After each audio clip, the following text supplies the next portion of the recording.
Baik, kita ke udara menerusi segmen Belia Berwawasan ya. Dan untuk kali ini kita akan turut membentangkan satu perincian mengenai dengan mendidik anak bangsa menjadi belia yang berwawasan. Betul, daripada perisian darah tutung, daripada Datuk Buruk sebetulnya mengenai dengan cabaran semasa cabaran pembelajaran di musim COVID-19. Dan sekarang kelurusan je Nyorang Serena kita berada dalam minggu Nyorang Hari Guru. Jadi kita akan membawakan kepada audio penonton semua wawancara dengan dua tenaga pengajar sebenarnya.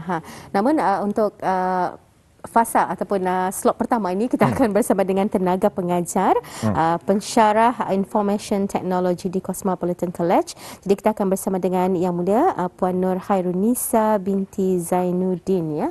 Jadi bersama kita sudah di kaca TV secara visual kami bawakan. Assalamualaikum Cikgu. Waalaikumsalam warahmatullahi. Alhamdulillah. Baik, pada pagi ini kesempatan kita ni untuk bercambah minda, berbual bicara juga secara langsung ya dalam sama memperkatakan mengenai dengan tajuk mendidik anak bangsa menjadi belia yang berwawasan. Tetapi cikgu sebelum itu barangkali dapat dulu memperkenalkan diri ni. Ya, silakan. Okey, bismillahirrahmanirrahim. Nama saya Nur Khairunisa binti Zainuddin. Saya adalah salah seorang pensyarah dalam bidang Information Technology di Cosmopolitan College. Selain daripada mengajar, saya juga ditugaskan sebagai facilitator bagi Muslim Club di Cosmo. Alhamdulillah. Baik, mungkin kita boleh terus juga ni Dini ya. Betul, soalan mungkin kita akan terus bertanyakan soalannya ke cikgu ya Nur Khairunisa.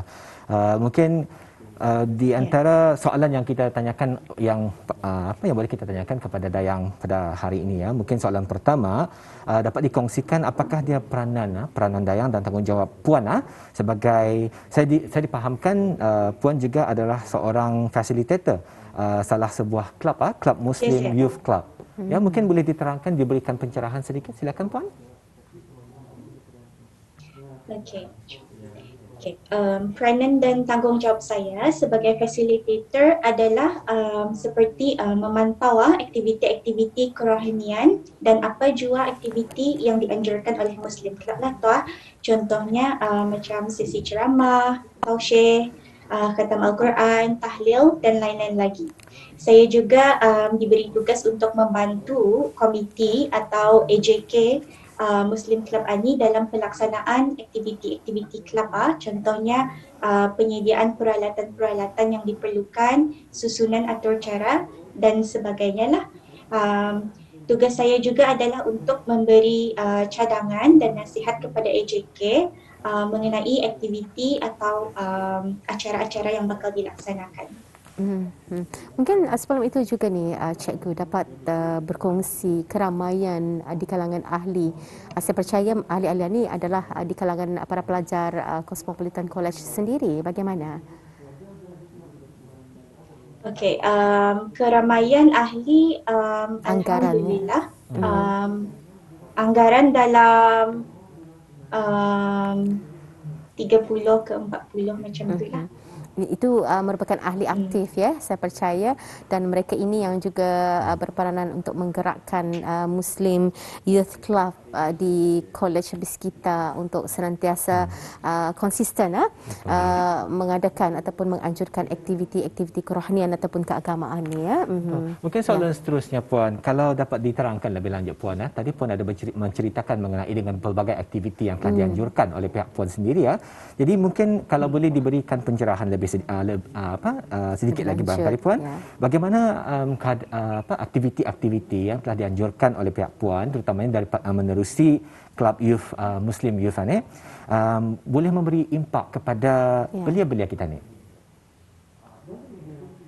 Okey, alhamdulillah klub Muslim ini pernah mengendalikan gift for masjid di mana objektif projek ini adalah untuk menyediakan dan membekalkan barang-barang yang diperlukan oleh masjid-masjid yang terpilih lah di samping mendorong pelajar jual untuk menyumbang kepada masyarakat dengan menyertai acara tersebut lah. Impaknya alhamdulillah ramai pelajar dan kaki tangan yang turut serta juga dalam acara tersebut dan sambutannya sangat baiklah. kami juga menerima pelbagai sumbangan asasi bagi masjid-masjid yang terpilih itu. Contohnya seperti kipas, aircon, water dispenser dan lain-lain lah. Jadi tugasan yang diberikan masa itu kepada para sukarelawan ini bukan saja dalam penyediaan barang-barang tetapi juga penghantaran barang-barang lah ke masjid-masjid yang terpilih itu. Jadi di sini kami boleh lihatlah alhamdulillah semangat sukarelawan itu ada, kerja berpasukan di antara kaki tangan dan juga pelajar-pelajar serta memupuk sifat bergotong royong je lah dalam diri para sukarelawan. Dan juga pada masa ini Muslim Club aktif mengadakan bacaan surah Yasin, tahlil dan doa perlindungan secara dalam talian menggunakan Microsoft Teams setiap hari Jumaat lah. Dan kami juga ada menggalakkan pelajar-pelajar untuk menghadiri ceramah-ceramah di laman sosial lah.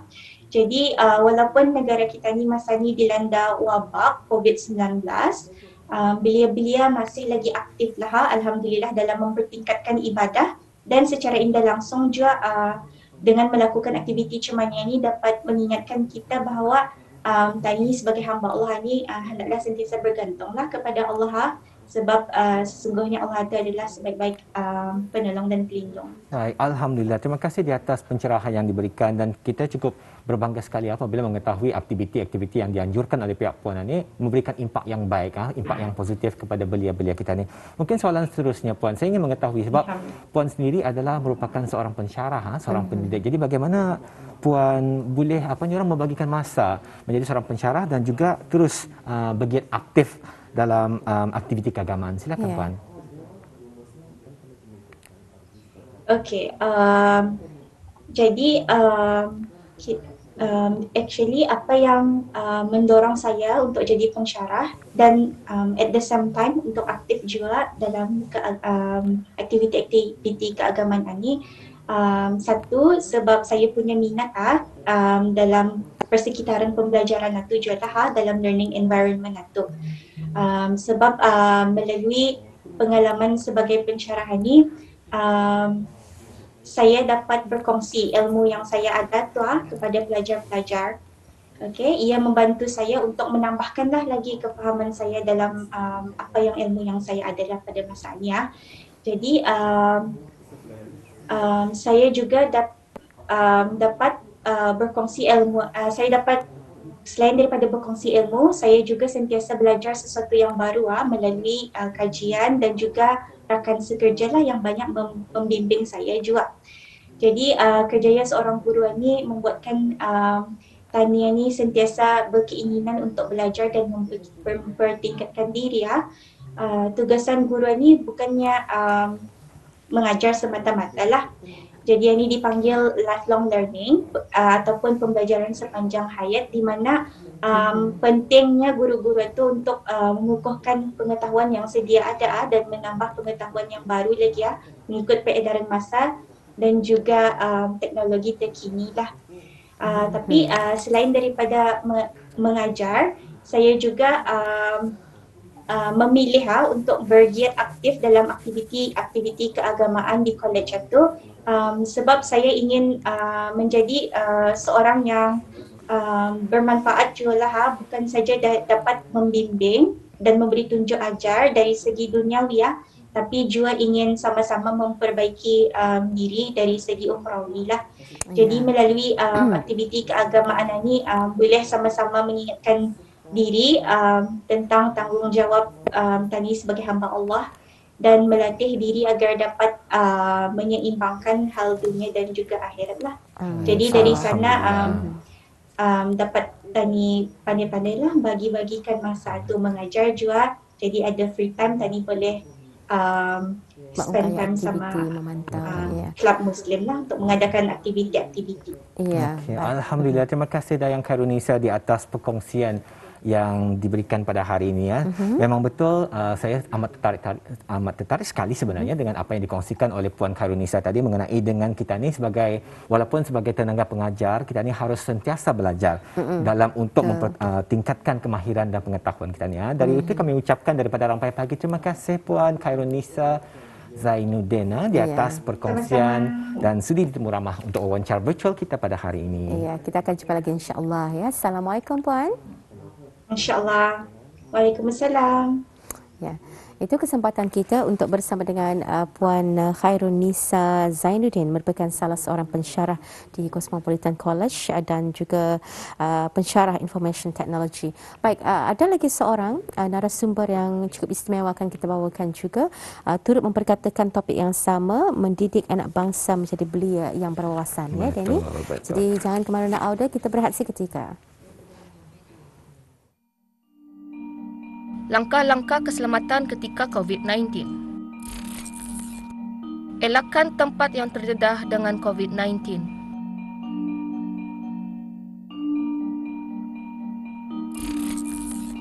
Amalkan penjarakan sosial ketika berada di tempat yang sesak. Atkan masa berjumpa dengan orang ramai bagi mengurangkan risiko. Jangan lupa untuk memakai sungkup muka pada setiap masa.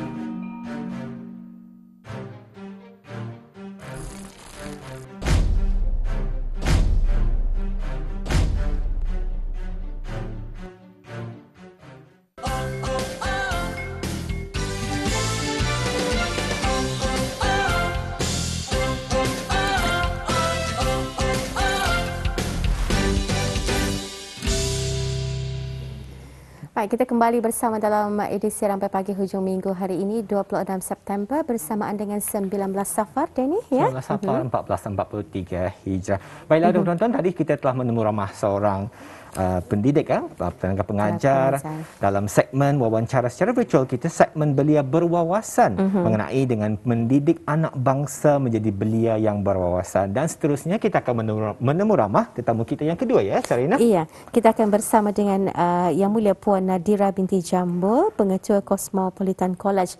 Untuk kita ini sama lagi bercambah minda mendapatkan penerangan dan juga pendapat daripada Puan Nadira dalam sama mendidik anak bangsa untuk menjadi belia yang berwawasan. Assalamualaikum Puan Nadira, selamat pagi.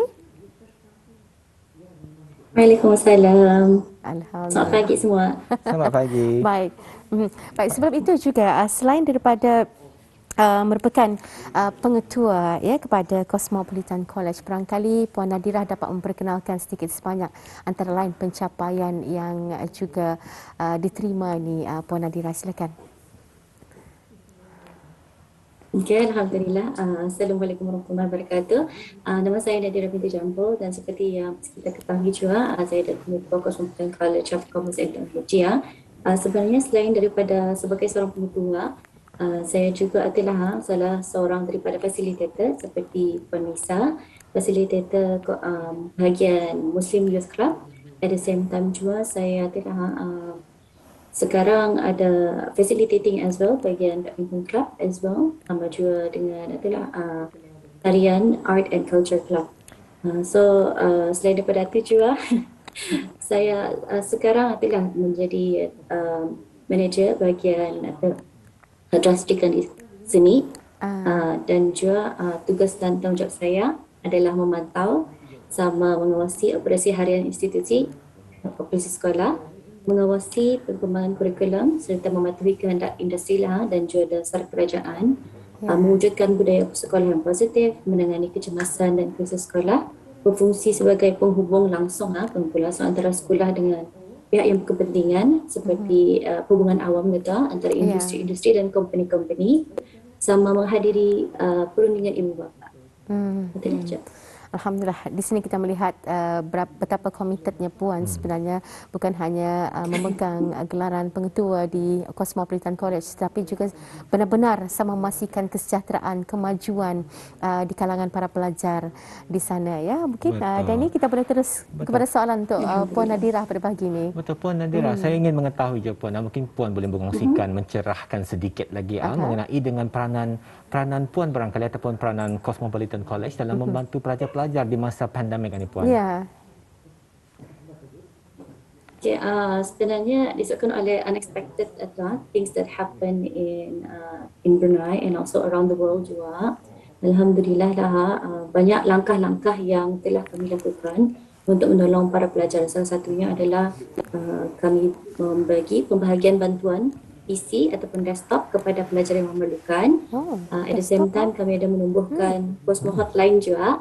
Ini Cosmo Hotline ini dari segi permasalahan online learning, sama platform yang kena gunakan, and also kalau students ada masalah dari segi itulah mental health issues as well.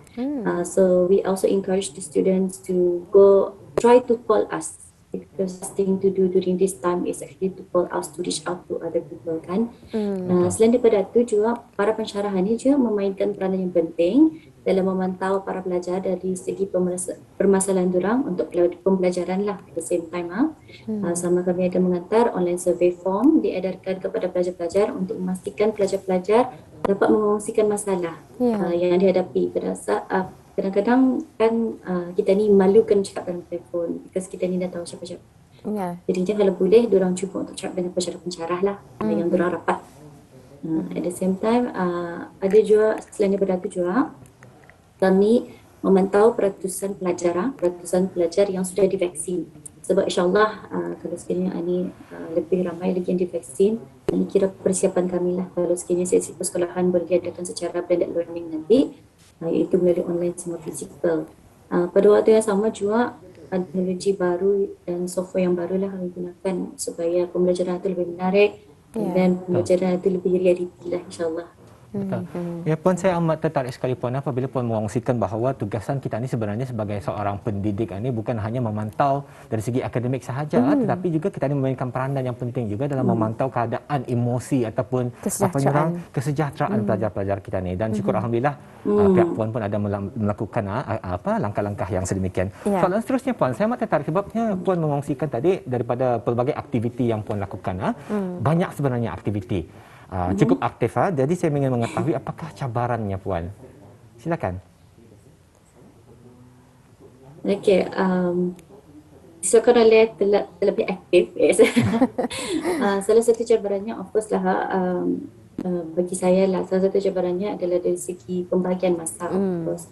Tapi selain daripada itu juga disebabkan oleh saya punya tanggungjawab itu sebagai seorang pengetua, and then cabaran yang sering saya hadapi dari segi adalah persepsi orang ramai mengenai umur seorang pengetua ni.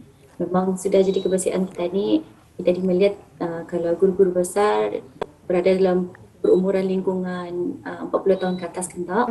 Namun bila ibu bapa sama penuntut mengetahui penuntut college berumur di bawah 40 tahun, impresi diorang bagi terkejut lah. Tapi alhamdulillah juga cabaran tersebut bukanlah dari segi kesusahan untuk mendapatkan kerjasama daripada mana-mana pihak, itu bukan saya punya kesulitan. Cuma sekadar komen sajalah yang diorang terkejut itu. Saya juga ingin kongsikanlah kepada orang ramai bahawa umur itu bukanlah satu ukuran untuk kita ini menjadi satu pemimpin. Kan? Betul. Sebenarnya ini adalah merupakan perlu lihat juga daripada usaha yang dilaburkan untuk menjadikan satu organisasi itu berjaya, dan kebolehannya dalam menjalankan tugas, ilmunya, manfaatnya, matlamatnya, wawasannya, serta kepribadian pemimpin itu dalam membimbing pasukan melakukan kerja yang baguslah. Sama juga last but not least lah, keinginannya untuk sama-sama mempertingkatkan diri dalam semua aspek. Untuk kebaikan agama, bangsa dan negara. Betul. Sebenarnya Puan ini adalah merupakan satu nyorang pencapaian. Puan sendiri bergelar pengetua yang muda. So itu pencapaian yang baik Puan. Dan mungkin soalan yang seterusnya Puan, soalan terakhir. Mungkin Puan boleh kongsikan rahsia keberjayaan Puan. Secara ringkas ya. Okey. Saya sebenarnya berpegang teguhlah kepada amalan membagi niat sama sungguh-sungguh untuk melakukan apa jua. Bagi saya niat itu penting dalam menyebarkan ilmu dan membentuk anak bangsa untuk jadi lebih berilmu, beriman, kemahiran tinggi. Sama beliau-beliau tersebutlah yang perlu kita ni ingat, diorang yang akan memimpin negara kita ni nanti. Dan diorang juga lah yang akan memainkan peranan penting dalam negara penuh selama ini mencapai matlamat wawasan 2035. sama perlu diingati juga semua yang kita dilakukan itu adalah kerana Allah. So insyaAllah langkah lebih tersusun, hati lebih tenang menghadapi tugasan harian sama dimudahkan segala urusan lah kita ni untuk mendidik para pelajar. Ada 5 sebenarnya tips kejayaan yang ingin saya kongsikan kepada guru-guru nanti bersama pendidik. Yang satu, minatilah dan hadirkan rasa seronok untuk kita bekerja dalam profesi sebagai seorang guru adik. Sebab pemikiran yang positif itulah yang membuatkan guru-guru lebih tabah dalam menghadapi semua cabaran ataupun rintangan. Yang kedua, sentiasa fahami dan ketahui peranan kita ni bahawa amanah guru adalah mendidik pelajar dan kerja adalah amanah. Yang ketiga, komited untuk mendidik. Yang keempat, pekat dan perubahan. Yang kelima, berikan motivasi kepada guru-guru yang lain. Alhamdulillah. Terima kasih di atas perkongsian yang cukup baik sekali, cukup menarik sekali Puan. Jadi pihak kami ingin mengucapkan terima kasih kepada pertama wawancara kita yang kedua ya, Puan Khairunisa binti Zainuddin. Terima kasih Puan. Ya, kita jumpa lagi. Assalamualaikum. Terima kasih. Ya, kita bersama dengan Puan Nadira binti Jambul yang merupakan pengetua College Cosmopolitan yang juga sebenarnya merupakan sumber inspirasi kepada pelajar-pelajar berkenaan ni. Betul.